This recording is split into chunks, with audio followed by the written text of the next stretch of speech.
Laurence Angeletti est conseillère municipale. Elle est née, a grandi à Aix-en-Provence et y exerce aujourd'hui en tant qu'infirmière libérale. Engagée en politique depuis 2017, elle s'est présentée sur la liste Aix au cœur au municipal.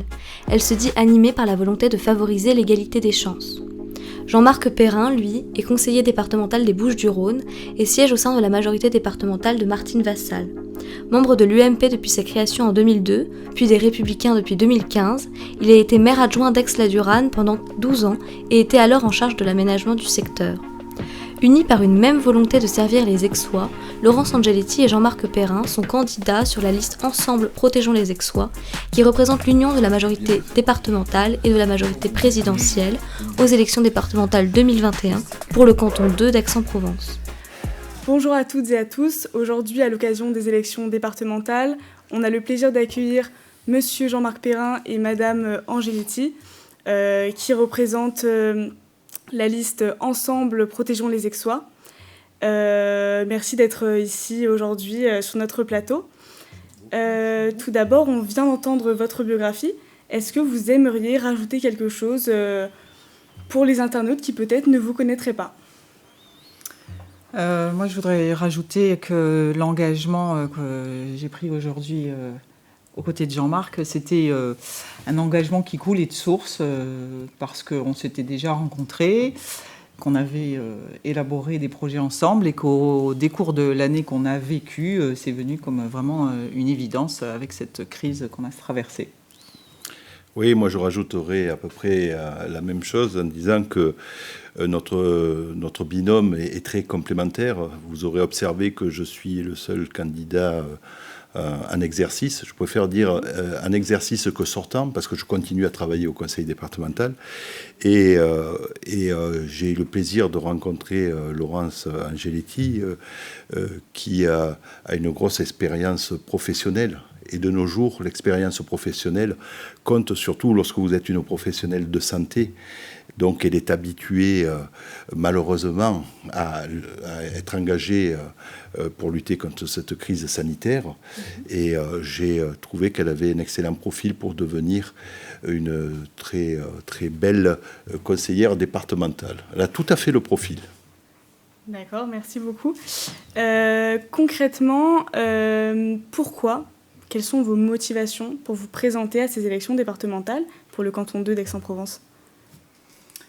Alors, mes motivations, au-delà de celle de faire un beau binôme avec Jean-Marc, moi, je suis native d'Aix et je trouve qu'on a un territoire formidable. On a une nature environnante exceptionnelle. Il y a des entreprises, un terreau vraiment d'entreprise qui est très dynamique, mais ça ne suffit pas. Il y a des inégalités sociales qui sont criantes.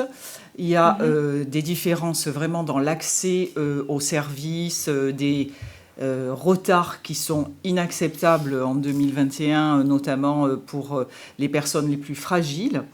Et c'est vraiment pour ce public-là, pour les gens les plus fragiles et les plus fragilisés par l'année 2021 et 2021, que j'ai voulu m'engager. Et je vous disais en préambule que nous étions complémentaires. Vous avez vu que ma partenaire est extrêmement motivée sur l'action sociale. Moi, je suis plutôt sur l'action, les infrastructures. Et ce qui me motive, pour répondre à votre question, c'est que j'aime bien terminer quelque chose de commencé. Et lorsque nous sommes arrivés aux affaires avec Madame Vassal, notre majorité a lancé un certain nombre de plans, et des plans très ambitieux, le plan sécurité, que j'ai eu d'ailleurs le plaisir et l'honneur de rapporter en tant qu'élu au bâtiment et au patrimoine. Ce plan sécurité prévoit la construction, l'aménagement ou l'agrandissement de plusieurs casernes de pompiers, de plusieurs gendarmeries. Voilà une des compétences dont on ignore. Oui. Il y a eu le plan Charlemagne où plus de 2,5 milliards sont engagés pour rénover, construire des collèges. Et si vous voulez, le fait d'avoir été, d'être toujours, puisque prochainement j'ai une commission d'appel d'offres jeudi, aux affaires et au marché public, au jury de concours, j'ai pu voir la mise en œuvre de ces plans.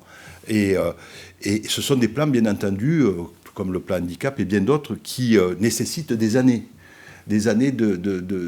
pour la réalisation totale. Et donc, nous avons commencé ces projets-là. J'aimerais bien continuer à les terminer parce qu'ils ne sont pas complètement terminés. D'accord, merci. Donc, on voit bien que vous êtes un binôme qui se complète. Je voulais revenir sur le point de la sécurité que vous avez évoqué. Votre slogan, donc c'est même votre nom de liste, c'est « Ensemble, protégeons les Aixois ». Et vous dites aussi « Prenons soin des Aixois et des Aixoises ». Tout d'abord, de quoi voulez-vous protéger les habitants? Et ensuite, pourquoi la question de la sécurité des habitants vous préoccupe-t-elle autant, alors qu'il ne s'agit pas forcément d'une compétence du département? Oui, si. Vous savez, la sécurité est une des préoccupations des Aixois. Des Français en règle générale. Sauf que nous sommes bien engagés dans une institution qui s'appelle le Conseil départemental, qui a certaines compétences et pas d'autres. Donc, contrairement à certains, on ne va pas vous faire des propositions qui sont de l'ordre de l'État ou de l'ordre de la police, mais la sécurité, elle est un peu de partout. Lorsque vous construisez des casernes de pompiers, lorsque vous construisez des gendarmeries, vous êtes là au cœur de la sécurité. Lorsque le département propose aux communes des aides pour se doter de caméras, subventionner des caméras, vous êtes au cœur de la sécurité. Alors bien entendu, on ne propose pas de la construction de commissariats ou d'autres choses, on reste dans le domaine de nos compétences, et là, on est un peu plus crédible que certains qui nous envoient des slogans complètement nationaux, et qui se trompent d'ailleurs d'élection. Et pour protéger les Aixois, je laisserai ma partenaire vous expliquer pourquoi on veut protéger les Aixois. Pourquoi ce slogan? Alors, pourquoi on veut protéger les Aixois? Parce que le département, c'est l'acteur incontournable que vous allez rencontrer tout au long de votre vie.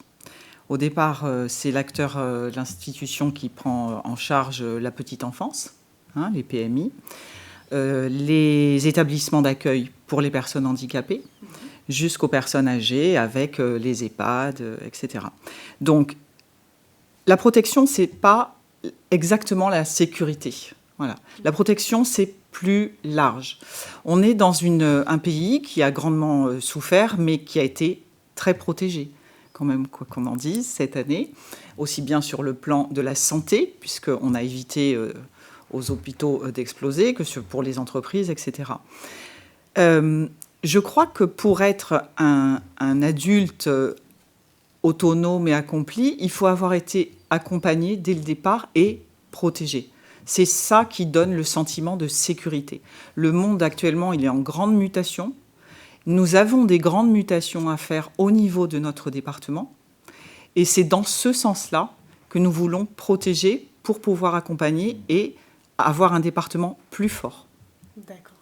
Je me permettrai de rajouter qu'effectivement, notre slogan est en lien direct avec cette crise sanitaire qui est toujours là, qui est en train de s'estomper, nous l'espérons, mais qui a engendré une crise économique et sociale. Et on a bien vu, pendant cette crise sanitaire, le rôle des collectivités territoriales, et notamment celui des départements, puisqu'il y a l'action sociale et les solidarités qui sont, où les départements sont chefs de file. Et donc on a traversé cette crise, et on a bien vu que ces institutions étaient en complément de l'action des gouvernements. La santé, c'est une action régalienne de l'État. Pour autant, le département des Bouches-du-Rhône, pendant la période de 2020, a engagé 110 millions d'euros de dépenses pour lutter, alors tout azimut, pour lutter contre cette crise inédite et d'une violence inouïe. Et c'est dans ce sens que nous avons pris un slogan qui nous paraissait être d'actualité, ceci plus l'ensemble des compétences qui ont été très bien expliquées par Laurence sur l'accompagnement des personnes depuis leur naissance jusqu'à leur fin de vie. D'accord. Merci beaucoup pour juste, ces si c'est possible, oui, je voulais juste rajouter, d'en protéger, parce que ça, c'est quelque chose qui nous a vraiment réunis, parce qu'on, Jean-Marc et moi, on adore marcher. Ouais. Oui. Donc, on adore parcourir nos collines. Et d'en protéger, il y a aussi protéger l'environnement. Oui. Parce que, voilà. Alors, justement, j'allais vous dire, quels sont les autres points, au-delà de, quand vous dites protéger les Aixois, mais protéger aussi l'environnement. Quels sont vos projets pour l'écologie, pour notre département ?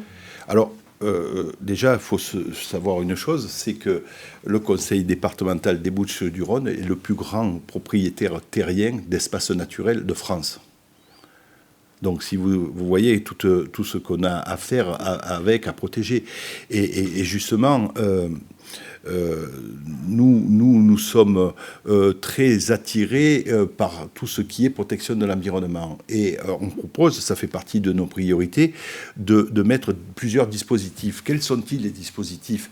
Déjà, être toujours présent pour préempter des terrains et faire en sorte de protéger nos espaces naturels. Et puis, vous avez aussi des dispositifs un peu plus tournés vers les personnes, mais qui font du bien à l'environnement. Regardez, lorsqu'on donne 5 000 € pour l'achat d'un véhicule électrique, eh bien, d'une part, vous protégez l'environnement, d'autre part, vous protégez aussi le pouvoir d'achat des Bucco-Rhônaniens. Et d'ailleurs, ce n'est pas pour rien si le vente des véhicules électriques est le plus important en France, dans le département des Bouches-du-Rhône. Lorsque vous faites des primes Airbois, lorsque vous donnez des subventions pour rénover les façades, lorsque vous donnez 400 € pour un vélo électrique, vous protégez l'environnement. Alors, il y a aussi autre chose qui nous touche, puisqu'on était, c'était il y a 10 jours maintenant, on a été interpellé par un collectif d'agriculteurs. Il y a la question des terres agricoles périurbaines. Bien sûr. Oui. Bien sûr. Moi, je suis née entre le Pont de l'Arc et Luynes, à l'époque pas si lointaine quand même, mais il y avait des champs partout, des agriculteurs partout. Bon, ils voient leur terrain se réduire comme peau de chagrin. Alors bien sûr, ça ne veut pas dire qu'il faut arrêter tout, etc. Mais il faut réfléchir à quelle ville on veut, quel canton, quel département on veut demain, parce que tout est une question d'équilibre. Donc ça aussi, la préservation des terres agricoles périurbaines, c'est quelque chose à laquelle on est très sensible. Oui. L'agriculture étant une compétence optionnelle du département et pas obligatoire. En tout cas, nous sommes pour le maintien de cette compétence, oui, parce que nous avons un formidable canton qui est à la fois très urbain et aussi très rural et agricole. D'accord, merci beaucoup. Comment votre projet global pour le département se traduira au plan local, par exemple au sein de la ville d'Aix-en-Provence, ou même plus localement dans les quartiers comme celui du Jas de Bouffan ? Alors, sur le Jas de Bouffan, bien entendu, ce quartier est à observer avec beaucoup d'attention, puisqu'il a la population a besoin d'énormes besoins sociaux, et donc le département est au cœur de ce projet-là. C'est pour cela que nous avons voulu, sur ce canton, implanter la maison de la jeunesse et des sports. C'est pour cela que nous avons aussi implanté une maison pour la protection de l'enfance, des enfants qui étaient placés qui étaient arrachés de leur famille, pardon de l'expression, sur placement judiciaire pour les protéger. Sur le Jas de Bouffan, il faudra être absolument attentif. Nous avons des locaux pour la protection, pour la PMI. Il faudra être attentif aux besoins sociaux. Et je dirais, ils sont nombreux. Une des actions que j'aimerais à nouveau reconduire et pousser, bien entendu, avec la future majorité, c'est que vous savez que depuis la loi NOTRe, on a perdu la compétence développement économique et qui passait à la métropole et à la région. Pour autant, nous pouvons essayer, nous l'avions fait au début, on a à peu près dans les Bouches-du-Rhône 75 000 bénéficiaires du RSA. On était, avant cette sale crise, pardon de l'expression, on était arrivé à baisser par différents dispositifs d'insertion à l'emploi, à les faire baisser. Oui, je crois qu'il faudra continuer ici à porter des besoins en termes sociaux tels que les maisons de la solidarité qui est à celle d'Ancagnan.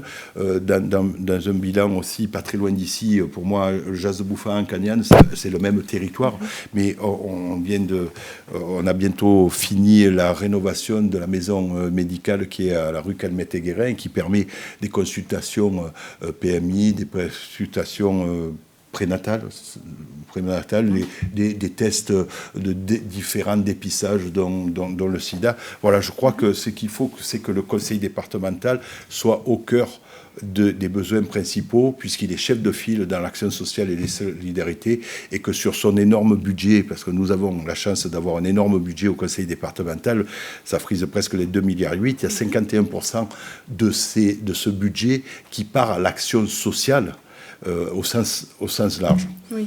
Et concernant cette action sociale, je voulais vous demander si, par exemple, vous êtes favorable au RSA jeune, qui est par exemple une proposition d'autres candidats sur votre canton. Alors, moi, je suis favorable à l'accompagnement au retour à l'emploi. Eh oui. Je crois que c'est ça, surtout, la dynamique. Voilà. Que ça soit pour les jeunes ou pour les moins jeunes.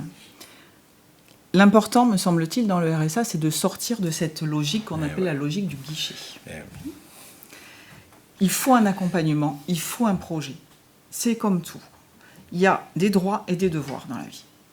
Donc, il faut un accompagnement. Après, la question des RSA spécialement jeunes, honnêtement, moi, aujourd'hui, je n'ai pas assez de compétences et de connaissances fines dans ce sujet-là pour me prononcer d'une manière vraiment définitive. Donc, mon idée, c'est plutôt, et je pense que Jean-Marc, tu vas partager, de dire, ayons un vrai projet déjà de réinsertion et de retour à l'emploi ou d'entrée dans l'emploi. Concernant les autres problématiques sur le geste de Bouffant, alors c'est un quartier qui est très intéressant parce que il y a des faiblesses et des atouts. Les atouts, c'est la jeunesse, ici, clairement, quoi. Il y a un bouillonnement de jeunes. Et il y a des faiblesses qui sont, notamment, il n'y a pas de centre aéré, il n'y a plus de centre aéré, donc ça c'est un gros problème. Il faut donner des projets, il faut donner des envies. On a discuté pas mal avec Jean-Marc de la possibilité aussi d'ouvrir les terrains de sport, notamment des collèges, puisque ça c'est la compétence départementale, aux jeunes et à des associations qui porteront des projets avec ces jeunes du quartier. C'est tout un maillage qu'on souhaite établir pour qu'il n'y ait pas de trous ou de zones d'ombre et qu'il y ait une solidarité qui se recrée. Parce que c'est un beau quartier et il faut que les gens soient vraiment fiers et envie de faire des choses dans ce quartier. Pour y avoir vécu 15 ans, et mes enfants scolarisés dans le secteur public, oui, je confirme que c'est un beau quartier. Je reviens, pardon, vous avez posé une question sur le RSA jeune. J'allais dire pas mieux. Nous ne sommes pas concertés sur le sujet. Je suis d'accord, plutôt que de donner, et laisser les gens dans la fracture sociale, je pense qu'il vaut mieux dépenser de l'énergie, trouver des idées, trouver des dispositifs pour les sortir de cette... Personne n'a envie de rester au RSA. Personne. En revanche, trouver un emploi, oui, bien entendu. Ça, et là, le département peut jouer un rôle. Et je compléterai aussi, il y a les jeunes, il y a les seniors aussi. Je crois qu'il faut un peu plus aider les seniors qu'on les a fait. C'est dommage que l'on ne puisse pas faire une maison du bel âge ici, parce qu'il y en aurait des besoins et des potentialités. Mais pour l'instant, ce n'est pas souhaité par la municipalité d'Aix. Moi, j'avais trouvé des locaux sur Ancagnane, j'avais trouvé des locaux sur Centre-Ville. Ça n'a pas été refusé. Bon, tant pis, mais je pense que c'était une belle initiative de créer des maisons du bel âge pour protéger les personnes qui sont isolées. Il ne faut pas laisser les personnes isolées. Quant aux jeunes, il y a des dispositifs, notamment via les associations, et heureusement que le département a gardé sa volonté d'aider les structures associatives avec 2 piliers qui sont pour moi les fondamentaux de la cohésion sociale, aider le sport, aider la culture, pour avoir une société qui essaie de tenir la route au moment où elle se délite. Oui. Et la culture, c'est vrai qu'elle a été beaucoup délaissée ces derniers temps pendant la crise du Covid. Est-ce que vous avez des projets pour réouvrir des théâtres, refaire venir les gens dans les théâtres ou dans les cinémas Oui, elle a été délaissée, mais enfin, elle a été délaissée. Ce qui a été délaissé, c'est l'ouverture et la possibilité de faire des manifestations. Pour autant, à la fois pour le sport, et dans ce secteur, il y a un club de sport professionnel, mais il n'y a pas que ça, mais il y a aussi la structure Vasarely. Pour autant, le conseil départemental a essayé de maintenir ses soutiens financiers pour que les structures, soit les associations sportives, soit les structures culturelles puissent se maintenir. Oui, mais ce sera le rôle du département. Après, effectivement, il y a eu cet arrêt brutal de toutes les manifestations, que ce soit sportives, culturelles ou populaires. Et là, dès que nous pourrons à nouveau sortir de cette crise, il faudra que le département joue son rôle, comme il a toujours joué, quoi. Il faut le reconnaître. Ça, il ne faut rien lâcher. Il ne faut pas lâcher un centimètre sur l'aide aux associations, à la culture, au sport, aux associations d'insertion. On en parle peu, les associations d'insertion, il faut les aider. Parce que le travail par l'insertion, par le travail, c'est capital, quoi. Maintenant, je vais vous poser une question à chacun, si vous me permettez. Madame Angeletti, en quoi pensez-vous que votre profession d'infirmière vous rend particulièrement à même de comprendre les problématiques des citoyens ? Parce que c'est mon quotidien. Moi, je vis tous les jours depuis que je suis infirmière, je vois les difficultés pour les dossiers qui sont traités de façon trop lente, pour l'allocation à la perte d'autonomie, pour l'allocation adulte handicapé. Alors ça, c'est même si les délais ont été raccourcis, et c'était une promesse de campagne d'Emmanuel Macron, il y a encore du progrès à faire, et ça, c'est vraiment un dossier sur lequel je compte m'atteler, parce que ce sont des petites choses comme ça qui changent le quotidien, largement. Ensuite, il y a le maillage, tu parlais des maisons du bel âge, que ce soit les maisons du bel âge ou d'autres structures, mais la question du maillage, de l'accès aux services publics et aux services sociaux pour les personnes isolées et fragiles, ça, je le vois au quotidien. Et puis, il y a un sujet dont on n'a pas encore parlé et qui a été vraiment prégnant cette année, c'est la question des violences familiales. Nous, on a été alertés plusieurs fois par des associations qui voyaient dramatiquement le nombre d'appels baisser parce que le conjoint est là, c'est plus difficile de téléphoner, etc. Il y a un manque énorme de foyers d'accueil mère-enfant ou des foyers temporaires ou des lieux de répit aussi pour les aidants. Donc ça, c'est des choses qui fragilisent l'ensemble de la société. C'est ma vie, quoi. C'est ma vie. Donc ma vie, ce que je vis avec mes patients... naturellement, j'ai envie de voir plus large. Et ça vous donne envie de lutter pour ces causes-là Bien sûr. Pour que ça change ? Bien sûr. D'accord, merci beaucoup. Maintenant, je vais poser une question à M. Perrin. Vous vous présentez aujourd'hui pour un second mandat. Oui. Et vous avez déclaré que c'était important pour vous d'avoir un mandat unique, oui. Il me semble. Oui. Pourquoi est-ce si important pour vous de ne pas cumuler les mandats ? C'est pas forcément cumuler les mandats, parce que certains mandats, un et d'autres, c'est que, vous voyez, lorsque vous êtes candidat, vous partez à la campagne électorale pour être élu, forcément. Mais après, ce qui est important, c'est lorsque vous êtes élu, et lorsque vous êtes élu dans une institution aussi importante, aussi capitale pour le quotidien des personnes, eh bien, il faut donner du temps. Il faut donner de l'énergie. Alors je vois bien que de ci, de là, il y a des candidats qui ont déjà plusieurs mandats. Il y a des candidats qui ont plusieurs mandats, plus des activités professionnelles. Où vont-ils trouver le temps ? Moi, c'est vrai que j'ai eu pendant une période de mandat, j'ai essayé de le faire du mieux possible, mais je m'aperçois que depuis que je n'ai plus qu'un mandat, je peux me consacrer à celui-ci. Et je pense qu'il est indispensable, d'une part, d'avoir l'expérience de cette institution. Ça, je le revendique.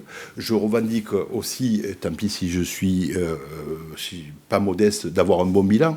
D'ailleurs, c'est la raison pour laquelle aussi on est venu nous proposer, il est venu me proposer de participer avec moi. On peut dire pas mal de choses sur moi, mais sur mon bilan, sur l'énergie que j'ai déployée, ça, on ne peut pas trop me le reprocher. Et donc, je trouve que c'est important, c'est capital de se concentrer sur son mandat, parce que pendant 6 ans, c'est long. 6 ans, c'est long. Et lorsqu'on a pris le département avec Martine Vassal, on ne s'imaginait pas un seul instant qu'il y aurait cette crise pendant un an et demi. Là, si vous ne faites pas preuve de disponibilité, d'imagination, de flexibilité, regardez, je vais revenir sur ma compétence, l'achat public. L'achat public, si on n'avait pas mis en place pendant cette période où tout le monde était confiné, si on n'avait pas continué à faire de l'achat public, eh bien, on arrêtait l'institution et on arrêtait de protéger les bucco-grenadiers. Voilà, c'est pourquoi il est capital, il est important à la fois d'avoir de l'expérience. Alors l'expérience, ça s'acquiert, mais faut-il encore avoir le temps d'aller sur le terrain? Et je le dis encore, j'ai l'énergie, j'ai la santé pour, et je trouve, j'ai découvert les vertus et les bienfaits d'en n'avoir qu'un seul mandat, et c'est pour ça que je pense avoir plutôt réussi dans ce mandat-là, surtout vers la fin, puisque j'avais que celui-ci. Très bien. Vous me parlez d'être sur le terrain, proche des citoyens. Oui. Souvent, c'est la critique qui sont faits aux élus, surtout pour notre département. Oui. Que feriez-vous pour déjà inciter les citoyens à aller voter et ensuite peut-être les faire participer aux prises de décision pour qu'ils se sentent plus concernés par la politique aujourd'hui? Moi, j'ai des idées. Je pense que la première des choses, pour que les citoyens, quels qu'ils soient, quelles que soient les élections, aient un peu plus voté, il faut des élus qui soient complètement exemplaires. Des élus qui n'aient aucun reproche en termes de probité. Et puis des élus qui aient le courage de dire non. Non, ça je ne peux pas faire. Ça, je ne vais pas te le promettre, je ne peux pas faire. Et derrière, ça demande du temps, de l'explication de dire pourquoi je ne peux pas faire. Parce que avec l'ignorance générale qu'il y a sur l'ensemble des couches administratives, faites un micro-trottoir, vous verrez bien que les gens ne savent pas la différence entre un collège, une métropole, une région, et je peux très bien le comprendre. Mais il faut expliquer, mais lorsque les gens viennent vous voir, ils pensent que vous avez la baguette magique. Tiens, est-ce que tu peux faire rénover l'école? Non, je ne peux pas, parce que c'est une compétence municipale. Par contre, si on parle des collèges, là... Et je trouve que pour inciter les gens à un peu plus voter, d'abord, il faudrait aussi peut-être une réforme, tenir un peu plus compte du vote blanc, tenir compte du vote blanc. Vous voyez, peut-être une réforme du code électoral. Mais si on a des élus qui font leur job, qui sont exemplaires, qui sont irréprochables d'un point de vue conduite, peut-être que là, eh bien, on aura un peu plus d'intérêt au vote. J'ajouterais aussi, ça va dans le sens de ce que vous avez dit, faire de la pédagogie. Parce qu'il y a beaucoup de gens qui ne savent pas le rôle du département, la région, les autres instances. Mais quand vous expliquez, ça ouvre l'échange. Et là, ça libère la parole. Et du coup, les gens gagnent en intérêt. Donc ça, c'est une première chose. Et ça, c'est vraiment...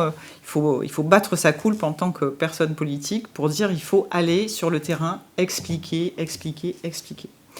Ensuite, il y a la question des permanences. Donc ça, il est évident que nous, on tiendra permanence. Donc tenir permanence, ça veut dire recevoir, mais ça veut dire aussi provoquer des réunions avec les associations, avec les habitants des quartiers. Après, bien sûr, ça se construit dans l'échange. L'idée, c'est pas de toujours discuter à bâton rompu de tout, mais d'avoir aussi des réunions préparées sur des thèmes spécifiques et de pouvoir à ce moment-là alimenter des groupes de travail et de travailler en synergie les uns avec les autres. Il est évident, je crois maintenant aussi, que si les citoyens se sont désintéressés petit à petit de la politique, c'est parce qu'ils ne voient plus le lien entre leur vie et ce qui se passe dans la vie publique. Donc ça, c'est important également, et je tiens à dire que, bien entendu, moi, je conserverai une activité professionnelle, que je réduirai un peu si nous sommes élus, bien sûr. mais que je conserverai parce que c'est important de garder un pied dans la réalité de ce que vivent les gens. Voilà. Sur la question du terrain, moi, pendant 6 ans, hormis la période sanitaire où nous étions tous enfermés, enfin pas enfermés, mais confinés, pas tous, j'ai tenu des permanences, moi, tous les 2 mois, je tenais des permanences avec le plus possible de communication dans les mairies annexes de mon canton. Elles sont nombreuses, entre le Jas de Bouffan, Cagnes, Pont-de-l'Arc, Luynes, les Milles, la Durande, ça faisait des permanences. J'étais étonné de peu voir de gens. Alors, quelquefois, les gens vous disent on vous voit peu. D'abord, il faut se dire que nous sommes 2 candidats pour la moitié de la ville d'Aix. Ouais. 2 élus pour la moitié de la ville d'Aix. Donc ça fait du monde. Demandez, par exemple, aux 7 collèges du canton, si je n'ai pas été présent, comme Madame Brunet qui m'accompagnait sur la première mandature. Donc, je veux dire, on y est, mais la personne qui est sur le marché ne me verra pas lorsque je suis un conseil d'administration du collège. Ouais, c'est important de maintenir ces permanences sociales. Je n'ai pas trouvé encore le moyen, malgré des articles dans la presse, malgré les réseaux sociaux, d'un peu plus, malgré des affiches à l'entrée des mairies annexes, d'un peu plus sensibiliser les gens. Et je partage totalement l'avis de ma partenaire sur le fait qu'il faudra mettre en place des réunions thématiques sur des sujets pour faire de la pédagogie. Voilà ce que peut faire le département. D'accord. Écoutez, on arrive à la fin de notre interview. Merci beaucoup d'avoir accepté notre invitation. Et quant à nous, on se retrouve très prochainement pour un nouvel entretien avec 2 nouveaux candidats. Et à bientôt sur Anonymal TV.